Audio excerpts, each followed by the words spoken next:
মহিলা ছিল, সেও ভয় লজ্জার চোটে বেরিয়ে গেছে।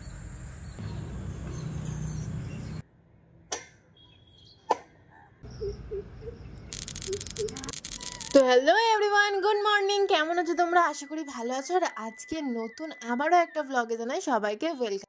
তো আজকে থাম্বনেল দেখে বুঝেই গেছো যে আজকে মর্নিং রুটিন জানবে। আমার যাচ্ছি বলো তো হাঁটার জন্য স্পেশাল জায়গা যেখানে সবাই ফ্রেম করতে যায়, চলো যাই। তো মর্নিং রুটিনে এই দুদিন হলো এটা অ্যাড হয়েছে যে আমি এখন হাঁটতে যাচ্ছি। তো সকালবেলা প্রায় 5টায় উঠছি আর 6টার সময় বেরোচ্ছি হাঁটতে যেতে। এই প্রায় দুদিন হলো হাঁটতে যাচ্ছি। তো আজকে কোথায় হাঁটতে যাচ্ছি তো তোমাদের বললাম যে এখানে প্রেম হয়। তো কিছু গেস করতে পারলে? গেট দেখে আই থিঙ্ক বুঝেই গেছো, মানে যারা যাও তারা বুঝে গেছো, যারা যাওনি তারা বুঝতে পারবে না। তো আজকে গেছিলাম হচ্ছে লেক গার্ডেনে হাঁটতে। আজকে না, আগের দিনও গেছিলাম, এই দুদিন হলো যাচ্ছি। তো দেখো লেক গার্ডেনে এসে ঢুকেই দেখছি মানে পুরো ফাঁকা। এত ভোরবেলা আমি ভাবছি বাপরে বাপ, আমার ভয় লাগবে না? তো তারপরে একটুখানি এগিয়েই দেখি লোকই লোক। মানে এই সকালবেলা এই জায়গাটা এতটাই লোক থাকে সে বলার মতো না, আমার বেকারই ভয় পাওয়া। আর তারপরে চলো এই ভিডিওটা করার একটা কারণ আছে, চলো দেখাচ্ছি। এখানে আমি একটু লুকিয়ে লুকিয়ে ভিডিও করছিলাম একটা, সেটা হচ্ছে এখানে দেখো আমরা তো মহিলা চোর দেখি, মানে ফুল চুরি করে। তো এইখানে দেখো কাকিমারা ছেড়ে কাকুরাও ফুল চুরি শুরু করেছে। তো এটা দেখে আমি ভিডিও লুকিয়ে লুকিয়ে করছিলাম। তো কাকুটা দেখেই বলছে এই করিস না আর। তবে এই করিস না কথাটা আমার জন্য না, বলছিল তার বন্ধুকে, যাতে আমি না দেখে ফেলে এই কাণ্ডগুলো। তো তারপরে হাসতে হাসতে দেখো এই হাঁসের কি সুন্দর কোলাহল। মানে এই যে ভোরবেলা ওঠাটা কিন্তু সত্যি মানে এতটা সুন্দর, আমি যদি না আসতাম মানে এই জায়গায় জানতে পারতাম না। তো আমি ওদের বাড়ির নিচেও 2-1 দিন হেঁটেছিলাম, আমার না এতটা ভালো বা ফ্রেশ লাগেনি। কিন্তু এইখানে হাঁটার পরে না যতটা ভালো লাগলো সেটা বলার মতো নয়। তারপরে এই দেখো কিছুটা অন্ধকার ছিল যখন গেছিলাম, প্রায় অনেকটাই মানে সকাল গেছি 5:30টার দিকে, যার জন্য না দেখো অন্ধকার বয়ে গেছে, বেশ সুন্দর লাগছিল। তারপরে তো আবার হাঁটতে শুরু করলাম।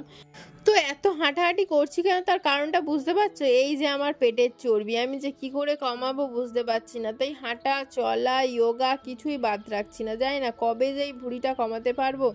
আমার মানে ওজন তো তোমরা জেনেই গেছো প্রায় 70 কেজি। এই 70 কেজিটাকে কবে যে আমি 60 কেজি করতে পারবো আমি জানি না, কিন্তু চেষ্টা চালিয়ে যাচ্ছি। তোমরাও সাথে থেকেও, নিশ্চয়ই আমি পারবো। তো তোমাদের আশীর্বাদে এমন কিছু পারিনি তা তো নয়, তো এটাও নিশ্চয়ই পারবো। তো চলো এইবার আবারও বেরিয়ে পড়লাম। তো মানে এখানটা একটু দাঁড়ালাম, বসলাম, তারপরে আবার বেরিয়ে পড়লাম। কিন্তু তারপরেই শুরু হলো এই দেখো কি কাণ্ড। আর এটা না আমার হতেই থাকে। তার কারণটা হলো আমার না মানে সকালে ভোরবেলা উঠলেই ভমিটিং হয়। আগের দিনও হয়েছে, আজকে হচ্ছে, কিন্তু ওরকম আটকা ওটা অ্যাকচুয়ালি বমি কিন্তু হয় না। তো আজকে হাঁটতে একটা নতুন জায়গা দেখলাম। এইটা আমি আগের দিন দেখেছিলাম, কিন্তু পাশে এই যে মানে এইটা কিন্তু না, এইটা তো যোগার মানে যোগা বলছে জিমের ইনস্ট্রুমেন্ট দিয়ে তৈরি হয়েছে। আর এইখানটা যে এত সুন্দর একটা বড় পার্ক তৈরি হয়েছে আমি জানতামই না। নতুন একটা প্লেস হয়েছে যেখানে আমি আগে কোনোদিন আসিনি। লেক গার্ডেন, সেটা আমি অনেকবার বহুবার এসেছি, তো এখানে কোনোদিন আসিনি। আর একটা দোল্লাও দেখতে পাচ্ছি। আর দোল্লা দেখার পরে না আমার প্রচণ্ড মনে হয় দোল্লাটা না চড়া পর্যন্ত মাথা খারাপ হয়ে যায়। চলো দেখি একটুখানি চড়ে আসি। যাবো কোথা দিয়ে? এই দিক থেকে নিচে চলো, এই বাগান দিয়ে ঢুকে যেতে। তো দোলনাটা সামনাসামনি দিয়ে আমার হাসিটা দেখেছো, একেবারে আলাদাই হাসি। কেন যে এত ভালো লাগে দোলনা আমার, আমি জানি না। দেখো ওড়না দিয়ে বসবো, কিন্তু বসবো, দোলনা চড়ার ক্রেভিংটা আমার একটু বেশি আছে। চলো একটু দোলনা চড়ি। তো এটা সত্যি কথা, আমার ছোট থেকেই না দোলনা চড়তে ভীষণ ভালো লাগে। যেখানেই দোলনা দেখতাম আমি উঠে পড়তাম। তো এখানেও দেখো সেটার আমি কমতি দিইনি। এমনকি জানো এখানে পুরো ভিজে ছিল মানে দোলনাটা, সেখানে ওড়না দিয়ে মুছে ওড়নার ওপর বসে দোলনা চড়েছি। কিন্তু দোলনা আমাকে চড়তেই হবে। তো দেখো দোলনা চড়ার পরেই তারপরে ভাবলাম এখানে একটু চলো ইনস্ট্রুমেন্ট নিয়ে নাড়াচাড়া করা যাক। তো একটু এদিক ওদিক করে নাড়াচাড়া করে তোমাদেরকে ভিডিও করে দেখাচ্ছিলাম। অ্যাকচুয়ালি আমি এখানে সেরকম কিছু করিনি, কারণ আবার এসে আমাকে যোগা করতে হবে, সেই জন্য আমি জাস্ট হেঁটেইছি আজকে। তো তারপরে দেখো এখানে পুরো জায়গা খালি হয়ে গেছে, মানে আমার ভিডিও করার চোটেই। কিন্তু আর এই ভিডিও করার চোটে সব লোকজন বেরিয়ে গেছে। একটা মহিলা ছিল, সেও ভয় লজ্জার চোটে বেরিয়ে গেছে। তো এই জায়গা থেকে সবাই বেরিয়ে গেলেও কিন্তু দুটো হ্যান্ডসাম হাং কাকু চলে এসেছিল, তাকে দেখে আবার আমি লজ্জায় বেরিয়ে গেছি। কিন্তু তাদেরকে তোমাদের দেখাতে পারলাম না, ভয় বাবা যদি কিছু মনে করে। পুরো কাকুগুলোকে দেখতে অনেকটা আর্মি অফিসারের মতো।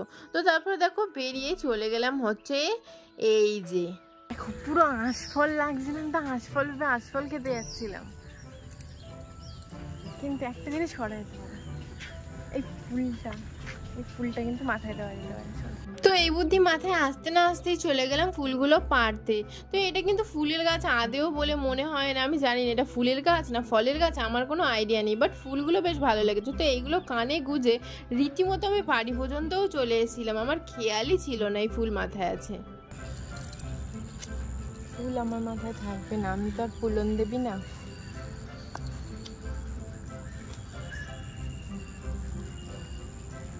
তো সাজুগুজু মানে একটু ফুল দিই মাথায় বা চোখে কাজল দিই, তো তখনই না আমার একটু স্টাইল মারতে শুরু করে দিই। তো একটু স্টাইল ফাইল মেরে একটু বসেও নিলাম, বসে তারপরে উঠে বেরিয়ে পড়লাম।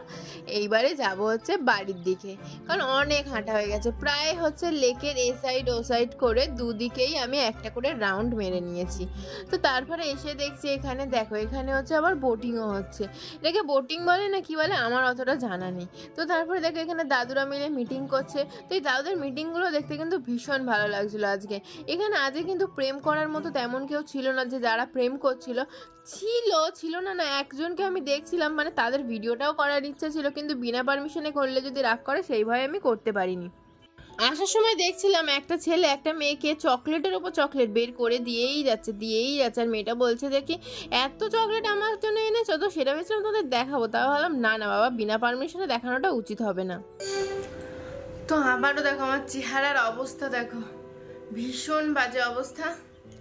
তো দেখো এখন কটা বাজে দেখতে পাচ্ছ, দাঁড়াও ভালো করে দেখাচ্ছি, 7:15 বাজে। আমি বেরিয়েছিলাম হচ্ছে প্রায় 5:45 সময়, তো 7:15 মধ্যে ঘরে ঢুকেও গেছি।